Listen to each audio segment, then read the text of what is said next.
There's hardly an NBA fan who hasn't heard of these two basketball unicorns, Chet Holmgren and Victor Wembanyama. Each has carved a unique path to the NBA, consistently exceeding fans' expectations with their remarkable talents, so you would think. We've watched them dominate, each in their own right, turning every position into a highlight reel.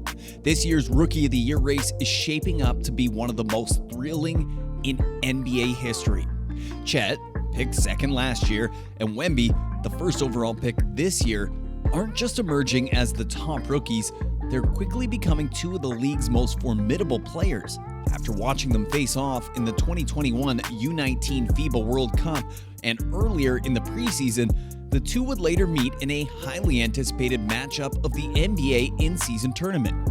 Even with all the hype and talent, their first real matchup left fans questioning their success. Was it the nerves of the in-season tournament, or was it something else entirely? This is what the current season looks like for both players. Wemby is currently averaging 18.3 points per game, ranking him 44th in the NBA, along with 10.6 rebounds, making him 15th in the league. He's achieving these stats with a solid 43.7% shooting from the field on 17 attempts per game.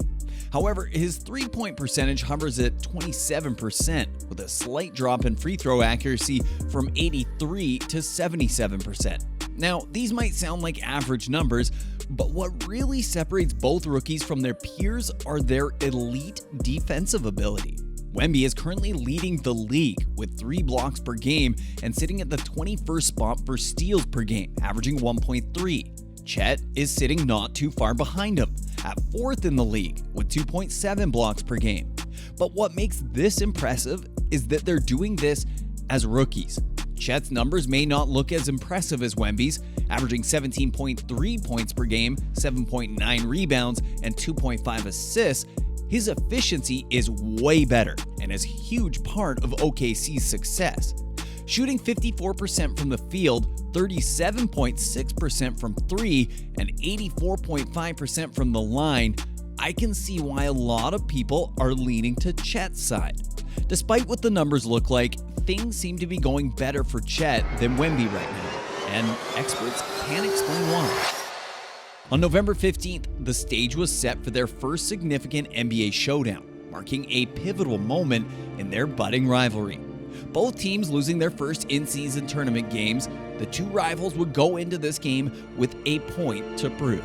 After scoring an and one on Chet and then flexing in their first matchup during preseason, tension was high and the stage was set. Wemby would get off to an early start after hitting his Euro step in the first quarter. Chet would stay quiet from the field, but show why he's an elite defender, getting this block and steal on Jeremy Sohan, but would start the second quarter hitting a 3. However, Wemby would end up going 2 for 7 from the field in the second quarter. And the crazy thing is, Chet wasn't even guarding him. Maybe it was OKC's game plan, and he would finish the half with 8 points and a -7 efficiency rating. A disappointing first half performance. This was far from what fans were expecting. It was clear to see that adapting to the intensity of the NBA as a rookie is a journey, even for a unicorn like Wembanyama. Chet would seem to ease in this quarter, going 2 for 4 from the field on 50% shooting and finishing with 5 points and an amazing +10 efficiency rating. It seems that early in the season, Chet Holmgren has been able to find his rhythm and his role on the team. Every game looking comfortable on both ends of the court, despite what critics have been saying about his size and build. Going into the second half, both Wembanyama and Holmgren struggled from the field, with Wembanyama's performance notably declining.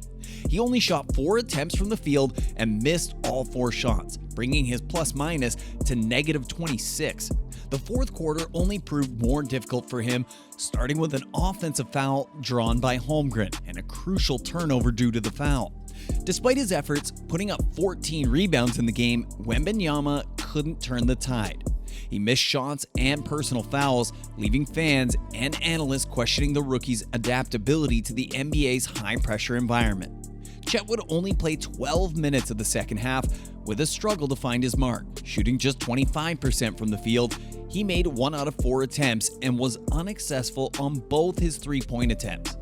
On a more positive note, he went perfect from the line, sinking both shots in the fourth quarter and contributed defensively, picking up 4 boards and another steal.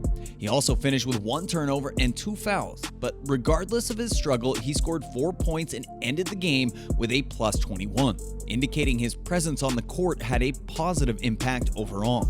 The Thunder seized this crucial game with ease, taking the victory in a near 40-point blowout. In a matchup where every play mattered, their dominance was undisputed, overshadowing their rivals with a performance solidifying their dominance. In this big game, Wembanyama struggled a lot, missing every shot he took, while Holmgren did slightly better, helping his team on both sides of the floor. The Thunder were able to pull this off by a significant margin, showing they were the stronger team.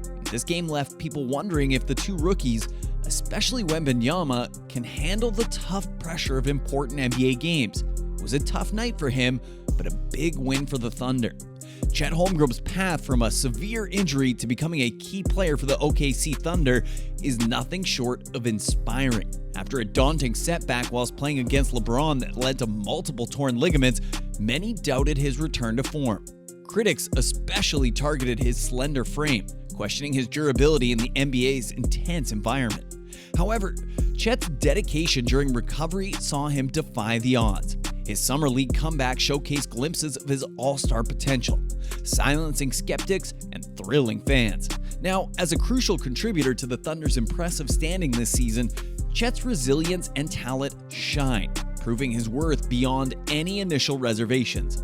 Despite his initial success, Wembanyama and the struggling Spurs encountered tough times in the league, reflecting the team's broader challenges. Their highly anticipated face-off against the Thunder became a stark reality check, particularly for Wembanyama, who found it difficult to find his rhythm. This game served as more than a competition. It was a profound lesson in the NBA's demanding nature, illustrating the roller coaster journey rookies often face, going back and forth between spectacular moments and challenging setbacks, all under the intense glare of the global stage.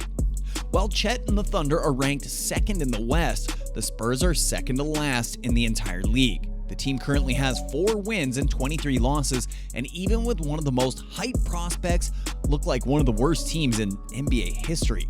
Greg Popovich's strategic choice for the Spurs has made it more difficult when it comes to the rookie's development and public perception.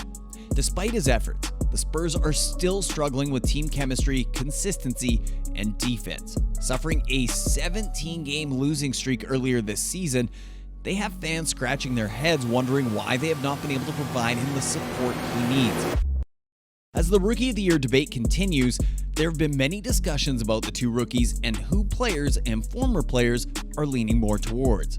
Gilbert Arenas mentioned on his podcast that he'd rather be in Wembanyama's situation due to the fact he's a younger player putting similar stats to Chet, which some may argue are even better.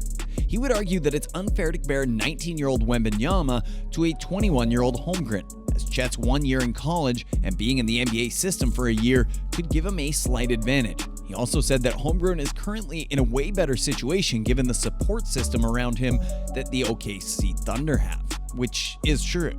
And having a player like Shai Gilgeous-Alexander, an all-NBA first-team player, creates a lot of attention on the court, which in turn gives Chet easier scoring opportunities. This situation eases the pressure on Chet, allowing him to play a less stressed game compared to Wembanyama, who is seen as the main guy on his team and thus faces more pressure. The discussion highlights the belief that Chet's environment with the Thunder is beneficial for his Rookie of the Year performance and development. But it was clear to see that Gilbert favored Victor Wembanyama's development a lot more, emphasizing the fact that he's only 19 and averaging 20 and 10, and asked, "What do you think he will look like at 21?" hinting at the possibility of putting up even better numbers. Earlier this season, Paul George also mentioned on his podcast that he believes Chet would take home Rookie of the Year award for similar reasons. Who do you got for Rookie of the Year? It's a lot of good talent. I mean, it's going to come down who's going to play more. I'm going to go Chet.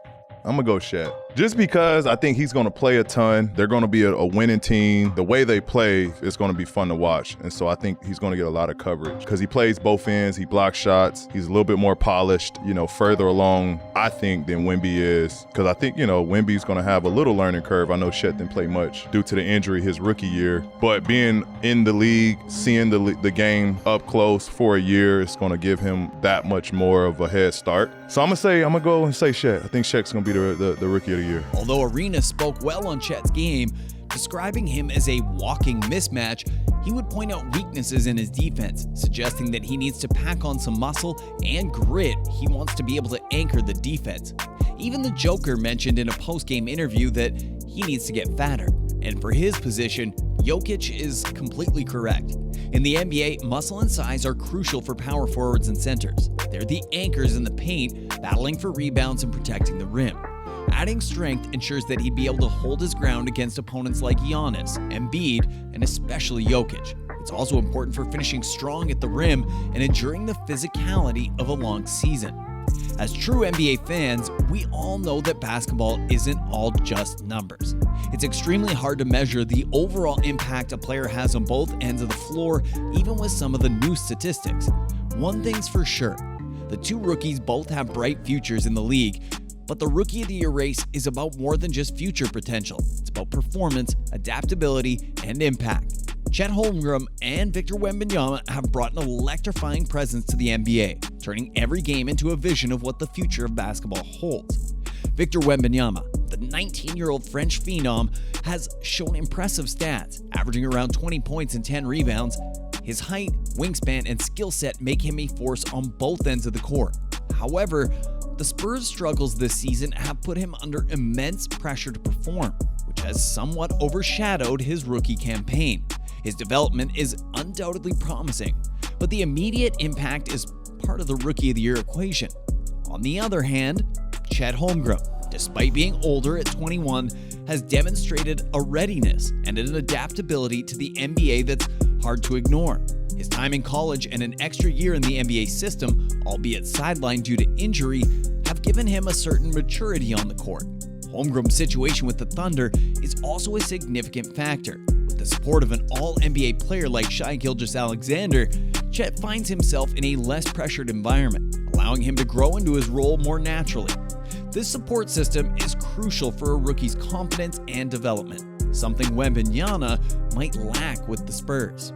His efficiency, particularly his shooting percentage from the field and beyond the arc, is impressive.